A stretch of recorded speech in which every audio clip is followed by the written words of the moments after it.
This is Teamwayfinder, interviewing Ben Diskin, the voice of Wolf from Bloodlad, number 1 and 2 from Codename Kids Next Door, Sai from Naruto, and from the mega popular series Kingdom Hearts.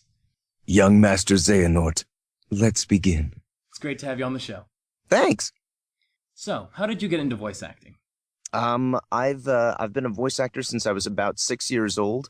My parents put me in the industry when technically I wasn't even born yet. Both of them are actors, so their talent agent said, "Hey, when your kid's born, we'd like to represent him." And they said, "Sure." So they wound up going from that talent agency that I'd been with for maybe about a month. And one of their favorite employees over there moved over to a different agency called CED, and they went with her. And so CED, it turns out, is actually one of the biggest voiceover agencies in the country. And so I just sort of wound up having grown up within that agency. When I was 6, my agent said, "Hey, you want to try out for some radio spots, Ben?" I said, "Okay, sure." And so they would tell me what to say because I didn't know how to read yet, or at least not read very well. And I just sort of mimic it back. And it went from there. When I was 10, I had my first animated series. And that was really when I realized I really like doing this, not just as a stupid little thing for, to make a little bit of extra money for college, but as a career. And it's been fun ever since. What are some of your favorite characters to voice? My favorite characters to voice, it always depends for different reasons. I mean, Venom from Spectacular Spider-Man has got to be up there because he's my absolute favorite Marvel supervillain. I grew up with the 90s Spider-Man cartoon show, and that was sweet. That's what made me a Venom fan in the first place. Then there's also Codename Kids Next Door. I voiced number 1 and number 2 in that. And that was my first very big cartoon show. So that was really awesome. So that has a special place in my heart. Right now I'm voicing Shoutmon and Cutemon on Digimon Fusion. And I've been a Digimon fan for a really long time, so getting to voice characters in an official show is kind of a dream come true. So it's really kind of hard for me to say oh yeah, this is my favorite guy right there. That's who it is. But I like a lot of different characters for a whole bunch of different reasons. What's your preferred style of voice acting for video games, anime, or cartoons? My preferred style of voice acting, I would say maybe anime.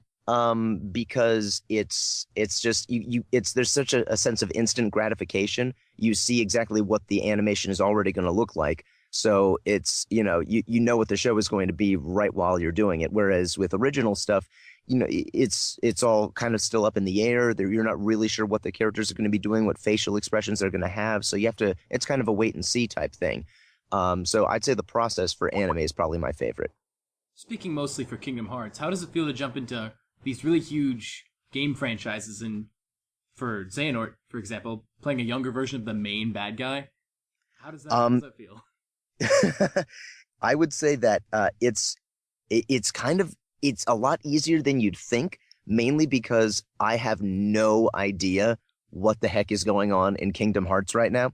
I played Kingdom Hearts 1 and Kingdom Hearts 2 back on the PS2, and since then, nothing.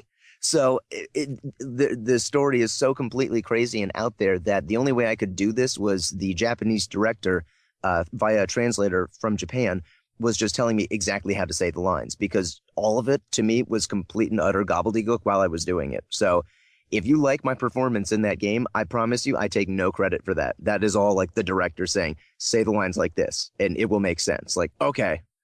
But it's exciting. I mean, I know that I think it was Leonard Nimoy voiced this guy originally. Mm-hmm. So that's pretty darn badass. But it's to me it's kind of it's another day on the job.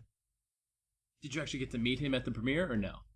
No, I've never met Leonard Nimoy though. I've met his cousin Jeff Nimoy, but that's about it. Gotcha. Do you enjoy playing characters like Xehanort and Venom, or do you like more protagonist roles like number 1? I personally prefer the antagonist because usually the antagonist is the really, really interesting character.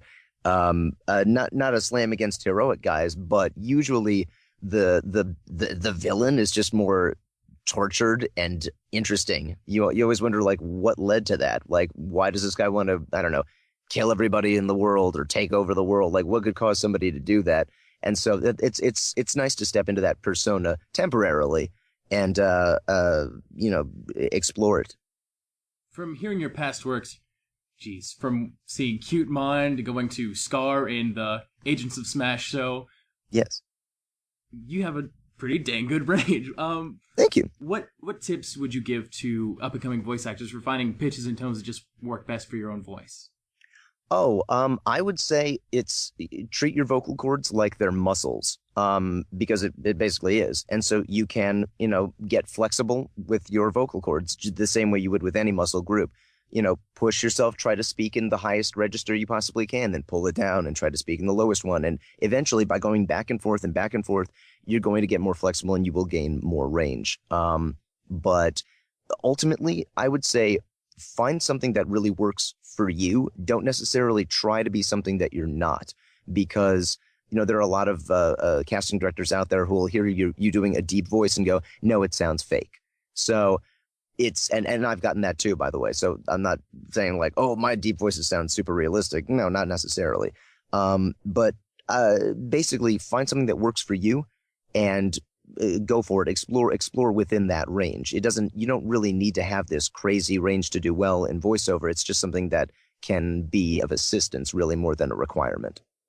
Do you have any other tips for amateur voice actors hoping to get into the biz? Let's see. For amateur voiceovers who are trying to get into the business, I would say be persistent, but also have a plan. One of the things that's sort of frustrating about voiceover as a profession is that you kind of have to be where the work is. I know there are a lot of people out there who have maybe a recording facility of some sort in their home. Like maybe they go into their closet and they have a decent microphone and that sort of thing. And that's great for auditioning. But when people want to work with you, usually they want you to actually be there at the studio in person. They can make eye contact with you. They can shake your hand. They want to see you there. So since most of the animation work is in Los Angeles, that means you got to move to LA, which is expensive. It's very difficult to just to find housing here is rough. I've got a friend who's coming out from New York, and it's been brutal. He wanted to come out here for a very long time, but couldn't because the cost of living is just too high. So you have to make sure that you have your finances in order, and you're not just, going, screw it, I'll just move to LA and everything will fall into place. The times for doing that are long since over. Maybe back in the 50s or 60s, it was doable, but now not really. So I would say make sure you know what you're doing, and then go for it, and then be persistent in the actual career. It's very difficult to break into this because, unfortunately, this isn't like on camera where somebody starts off being really, really big for a while and then they maybe just get a little too old and then they can't play those roles anymore and now new people can come in. You have guys who are in their 60s who can still play characters who are in their 20s. And that's viewed as an asset, not a hindrance. People go, wow, I can have this guy with 30 years of experience playing my character, rather than hiring some new guy who's never done this before. And so it's very tough to get in, but if you have persistence and if you have the talent and the drive, you can do it. But just make sure you know what you're doing, that's all. Going along with that same topic, what's some really good preparation someone can do before really trying to, I'm ready to do this, let's move to LA, taking acting classes, setting up demo reels? What would you recommend first? Well, I would say, getting a demo reel is important.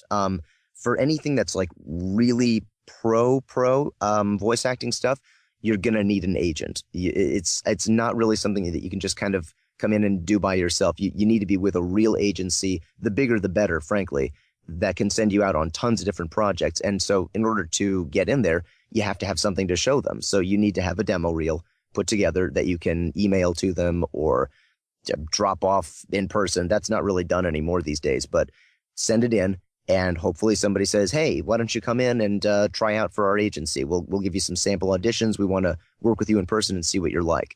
And that's kind of the best way to handle that. If you're new to this, there are also lessons that you can take. I would personally recommend something that has more than just teaching involved, meaning not just something where somebody comes in and says, here's how you act, isn't that great, and then just turns you loose, but a teacher who has, say, connections, like who knows talent agencies, who knows casting directors, that's something that's much more useful than just somebody teaching you good technique. Good technique is important, especially if maybe you're a little rusty or your natural skills really aren't quite there yet. That's okay, but you definitely want something with a purpose. So I would say look for people along those lines. All right. Any final thoughts? I don't have any thoughts to begin with, so no. All right. Well, it's been great having you on the show. Looking forward to seeing you in the next Kingdom Hearts. Cool. Thanks a lot. Hopefully I will be.